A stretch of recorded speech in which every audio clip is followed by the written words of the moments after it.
Okay, welcome back to Lesson 7 of Yellow Belt for American Kenpo. In this lesson, I'm going to cover sword of destruction, and deflecting hammers. So, let's bow in and we'll get started. Okay, there again, just to recap, I'm teaching these mainly for my students in White Tiger and Tracy's Kenpo. I don't normally teach American Kenpo, even though I hold rank in it. I do teach the techniques and the philosophies of it in group class, but I have several students that are interested in learning more of the techniques and expanding their views and perspectives of techniques. So once again, these videos are mainly designed and tailored for them, and I do apologize if I crucify any of the American Kenpo terminology or philosophies. I'm doing my best to try to stick to it. Okay, so the next technique is called sword of destruction. This is for a left punch. I'm sorry. Some people teach it as a punch. Some people teach it as a hook punch. I've seen it taught both ways, but the technique's always done the same, just like with anything in American Kenpo. The attack may be slightly different, but the technique remains the same. And in this one, we're going to continue with what we've been learning through the start of this American Kenpo Yellow Belt, and that's stepping back and blocking. Okay, in delayed sword, we did an inward. In this one, we're going to do an outward. Okay, it's almost identical to delayed sword. We're going to use the contour of the arm to set up our strike. We're also going to retreat as we do our block, and we're going to step back into a neutral bow as we are closed down at this point, if you'll notice. Then we're going to draw to a cat stance with our hand in check, and we're going to open our stance up. So like this. Now what we're going to do is, as the punch is coming, we're just going to kind of redirect it there slightly. They're probably going to continue coming in on us. We're going to throw our front snap kick to the solar plexus of the groin, and then we're going to use our drop of body weight or marriage of gravity for the chop to the neck. So, extended outward block, left hand in check, draw to a cat stance, front snap kick, chop, or sword hand to the neck. It's just like delayed sword. If you notice, delayed sword went inside and did the chop. This time we're using an outward block, and we're going to the neck just the same. And both times we use the contour of the arm to follow to get to our target. So, sword of destruction again. Step back left into a right neutral bow. Left hand in check, right extended outward block. You're closed down at this point.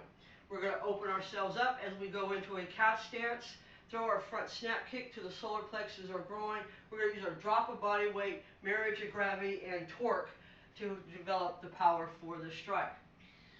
Again, block, clear, kick, chop. Okay? And that is sword of destruction. The next one's called deflecting hammers. Now there again, I've seen this taught two different ways. I've seen this taught for a front thrust kick, front snap kick, something like that, and I've also seen this taught as a side kick.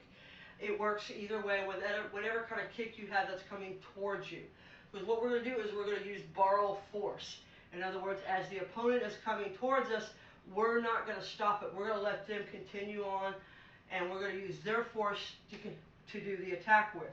So, as this one front thrust kick comes in, we're going to use our downward block, and at the same time we're going to step back left.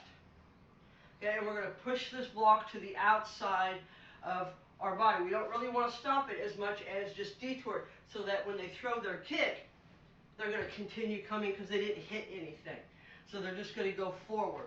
So we're going to do our downward block, but we don't want to stop. This isn't going to be a very traditional downward block or a thrusting block where we bring it back up.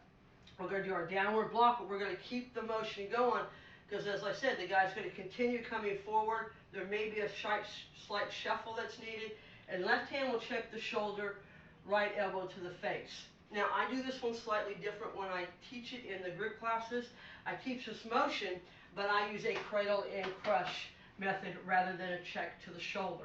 So, traditionally, this would be a check to the shoulder with an elbow to the face. I teach it as a cradle and crush. So again, we're going to step back left, which is what we've done with almost every technique so far. Step back left, use the borrow force of that kick to do an elbow strike to the head. And there again, left check, elbow for traditional American Kenpo. As if any of you guys have done my group classes, you'll know we use this as in cradle and crush. But practice both ways, find out what works for you, find out the pros and cons of each way. What's the advantage of one over the other? Because it may be good in some instances just to check the hand so that you can pull or grab. So our last two techniques that we've learned for this lesson is sword of destruction. There again, it's part of the delayed sword family. We're going to step back, draw to a cat stance, kick, use drop of body weight along with torque or marriage of gravity, or in our case going from soft bow, horse to soft bow, or soft bow to horse for circular power pattern. Again, step back, sword of destruction, draw to cat, kick, and chop. Then you have the B, not the B version, but you have the second technique called deflecting hammers. This is for a front kick. We'll let you decide how you want to use, what kind of kick you want to use and practice for. You're going to step back, deflect that kick, keep the hand going, check the shoulders, and elbow the face, or you can do a cradle and crush.